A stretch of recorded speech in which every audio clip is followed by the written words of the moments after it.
Selamat bertemu lagi adik-adik calon bidan. Setelah kita membahas tentang kiat cerdas lulus uji kompetensi pada video saya sebelumnya, untuk kali ini kita akan membahas tentang soal uji kompetensi yang digunakan pada saat tryout internal oleh institusi. Soal yang kita bahas kali ini adalah soal tentang persalinan. Selamat bertemu lagi adik-adik calon bidan. Setelah kita membahas tentang kiat cerdas lulus uji kompetensi pada video saya sebelumnya, untuk kali ini kita akan membahas tentang soal uji kompetensi yang digunakan pada saat tryout internal oleh institusi. Soal yang kita bahas kali ini adalah soal tentang persalinan. Soal pertama, seorang ibu G4 P3 umur 33, hamil keempat, tidak pernah abortus, datang ke rumah bersalin untuk mendapatkan asuhan. Ibu mengeluh merasakan mules sejak pukul 5, tanggal 20 Maret 2018, HPHT 12 Juni 2017. Hasil pemeriksaan TFU 38 cm, punggung kiri, DJJ 136, pemeriksaan dalam, pulva vagina tidak ada kelainan, porsi lunak, penipisan 50%, pembukaan 5 cm, selaput ketuban masih utuh, teraba kepala, denominator ubun-ubun kecil kiri depan. Molase tidak ada, penurunan H2, tidak teraba bagian kecil dan tali pusat. Ini soalnya sedikit panjang adik-adik, tetapi adik-adik harus berpikir cepat. Ingat kata kunci yang kita bicarakan di video sebelumnya. Lihat pertanyaannya, kemudian lihat pilihan jawabannya. Kalau dilihat dari pilihan jawaban, ada yang berbeda dari pilihan jawaban, yaitu umur kehamilan dan fase pada kala 1. Kita lihat dulu yang paling mudah adalah fase pada kala 1.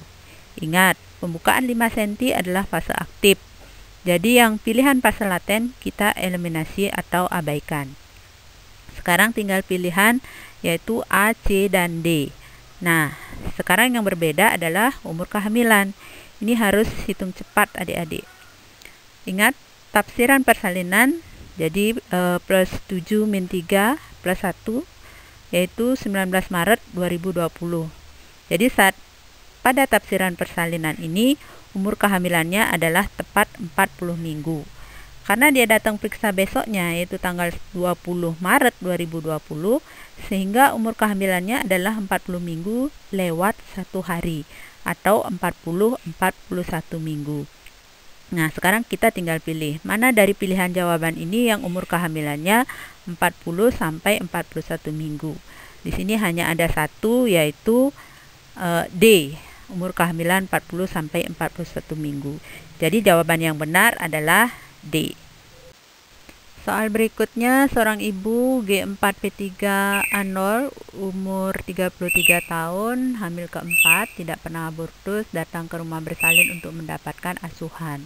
Ibu mengeluh merasakan mules sejak pukul 5 WITA, tanggal 20 Maret 2018, HPHT 12 Juni 2017. Hasil pemeriksaan TFU 38 cm, punggung kiri, DJJ 136 kali per menit. Pemeriksaan dalam, pulva vagina tidak ada kelainan, porsi lunak, penipisan 50%, pembukaan 5 cm, selaput ketuban utuh, teraba kepala, denominator ubun-ubun kecil kiri depan.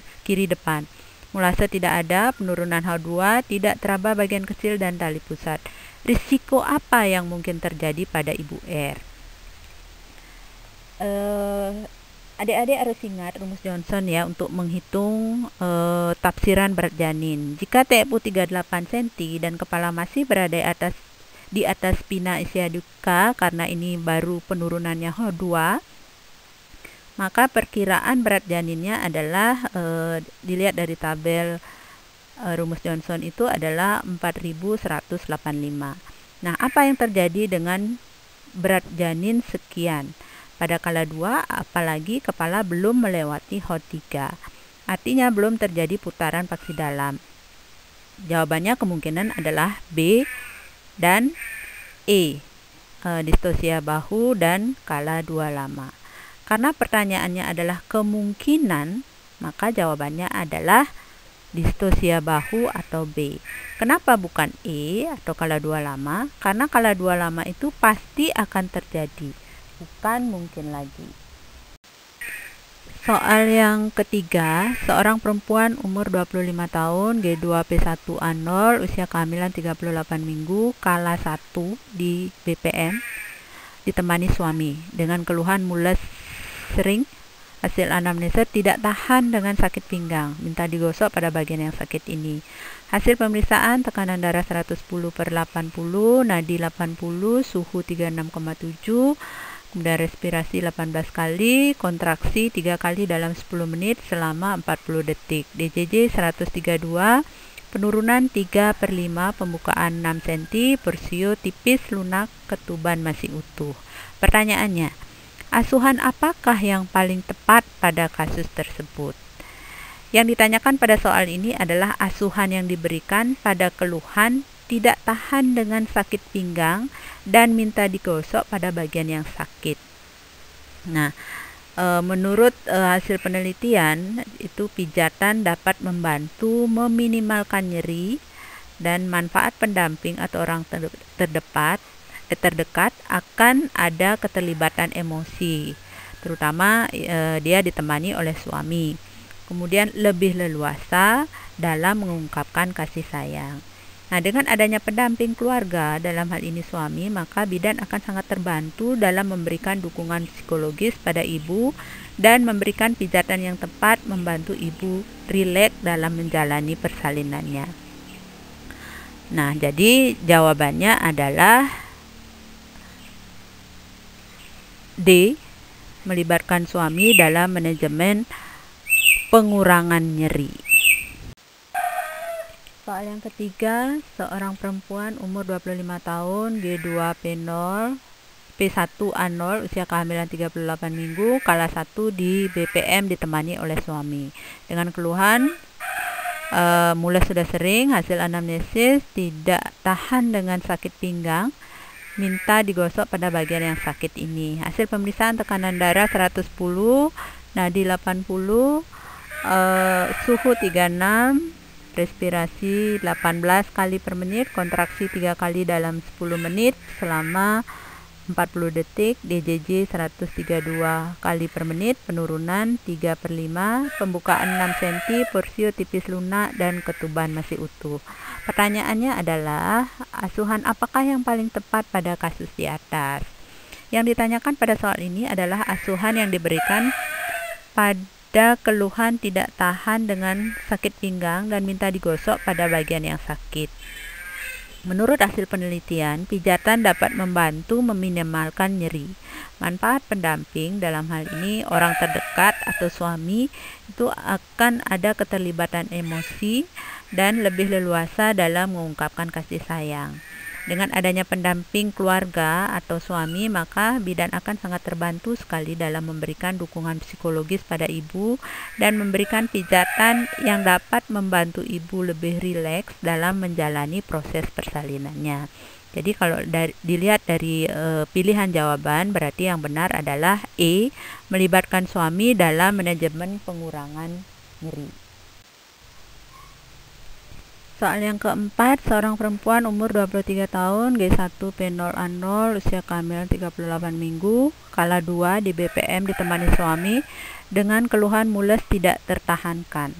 Hasil anamnesis, merasa haus, perasaan ingin BAB, kemudian hasil pemeriksaan tekanan darah 110, nadi 80, suhu 36,7, respirasi 18, DJJ 144 kali per menit, kontraksi 4 kali dalam 10 menit dengan durasi 45 detik.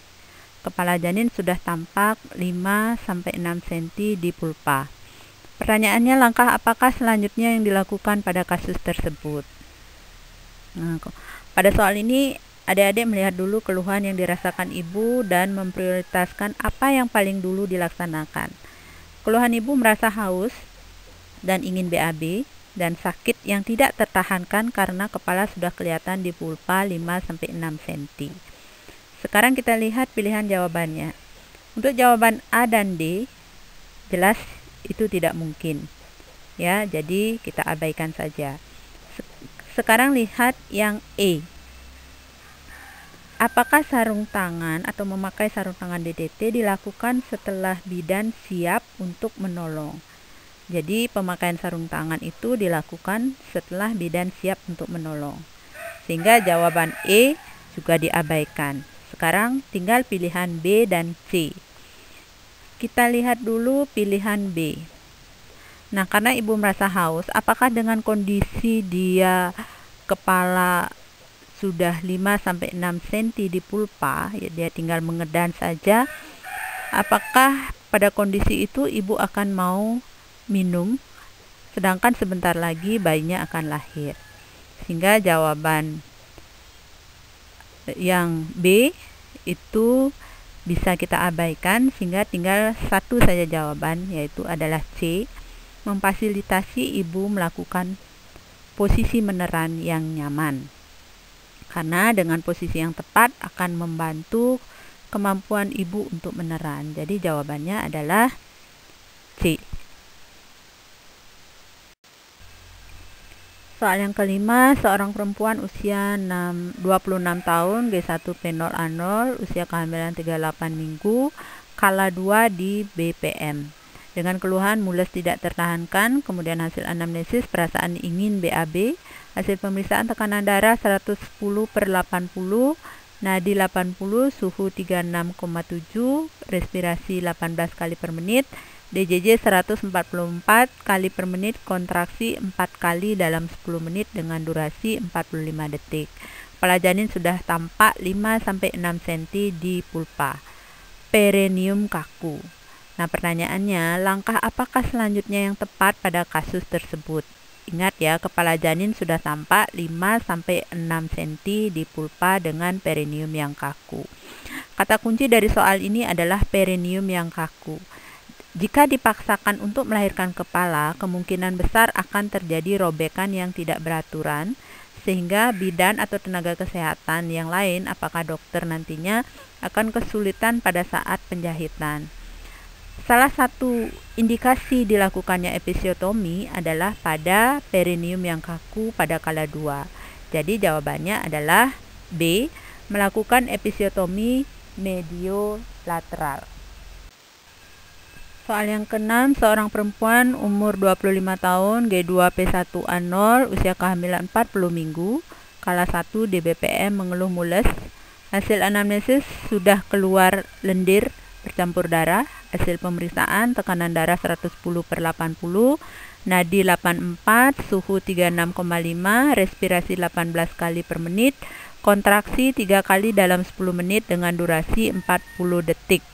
DJJ 132 kali per menit, penurunan 2/5, pembukaan 6 cm, porsio tipis lunak, ketuban utuh, ubun-ubun kecil kiri depan. Pada kasus ini berisi data kemajuan persalinan pada fase aktif, ya, pembukaan 6 itu adalah fase aktif. Adik-adik harus ingat, indikasi melakukan pemeriksaan dalam diantaranya bila ketuban pecah sebelum waktunya, untuk mengevaluasi pembukaan serviks uteri, untuk menyelesaikan persalinan atau melakukan rujukan, dan setiap 4 jam sesuai dengan partograf WHO. Nah, kalau melihat dari pilihan jawabannya, yang memenuhi indikasi dilakukannya pemeriksaan dalam pada kasus tersebut adalah jawaban D, yaitu 4 jam kemudian sesuai dengan partograf WHO. Soal yang ketujuh, seorang perempuan umur 18 tahun, G1 P0 A0, usia kehamilan 37 minggu, kala 1 di Puskesmas Poned, mengeluh keluar darah dan lendir pervaginam. Hasil anamnesis, mules makin sering. Hasil pemeriksaannya, tekanan darah 110/80, nadi 84 kali per menit, suhu 36,5, respirasi 18 kali per menit, TFU 28 cm, kontraksi 3 kali dalam 10 menit dengan durasi 35 detik. DJJ 144 kali per menit, kepala masih bisa digoyangkan. Rencana pasien dirujuk tanpa pemeriksaan dalam terlebih dahulu.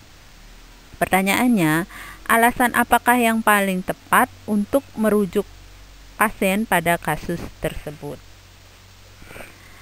Kita lihat dulu data penunjang, yaitu usia ibu dan kepala masih bisa digoyangkan.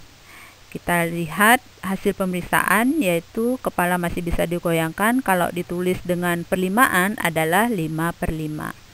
Menurut beberapa referensi, kepala janin turun ke pintu atas panggul pada minggu ke-36 kehamilan pada primigravida. Jika kepala belum turun PAP atau pintu atas panggul umur kehamilan 37 minggu pada primigravida, harus dicurigai adanya yang pertama adalah kepala bayi besar, lebih besar dari panggul ibu, kemudian berat bayi yang melebihi 4 kg atau 4000 gram, kemudian rongga panggul ibu sempit, kemudian bayi terlilit tali pusat atau ada tumor yang menutupi rongga panggul, dan adanya plasenta previa. Kenapa bukan usia ibu? Karena usia ibu ini memang merupakan faktor risiko, tetapi tidak berhubungan langsung dengan kondisi ibu saat ini. Jadi jawaban yang benar adalah D, yaitu penurunan kepala 5/5. Soal ke-8, seorang perempuan 40 tahun G6 P5 A0, usia kehamilan 39 minggu, dalam kala 3 persalinan di BPM. Riwayat kala 2 persalinan sangat cepat.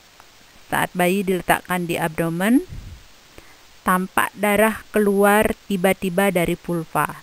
Hasil pemeriksaan, tidak ada janin kedua, kontraksi kuat. Tindakan apakah yang paling tepat dilakukan pada kasus tersebut?